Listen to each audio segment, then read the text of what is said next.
कृपया इस चैनल को सब्सक्राइब करें। वीडियो अच्छा लगे तो इस वीडियो को लाइक अथवा शेयर कर अधिक लोगों तक पहुंचाएं। एवं इस वीडियो में आपको कौन सा हिस्सा अच्छा लगा हमें कमेंट में जरूर बताएं। ऊपर पहाड़ नीचे कंकर ए भोले बाबा कैसे के दर्शन पाई। ऊपर पहाड़ नीचे कंकर ए भोले बाबा कैसे के दर्शन पाई। सोने के गिरुआ गंगा जल पानी, सोने के गिरुआ गंगा जल पानी, कैसे के जलवा चढ़ाई भोले बाबा कैसे के दर्शन पाई। कैसे के जलवा चढ़ाई भोले बाबा कैसे के दर्शन पाई।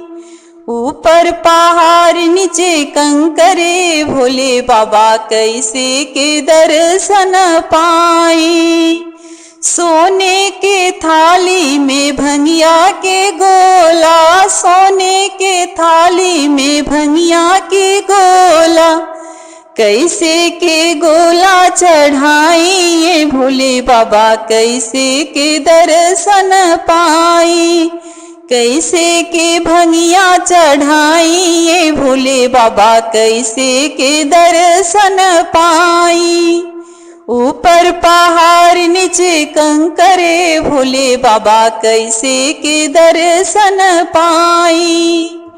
सोने की थाली में हरी हरी बेलपतिया, सोने के थाली में हरी हरी बेलपतिया, कैसे के बेलपतिया चढ़ाई भोले बाबा कैसे के दर्शन पाई।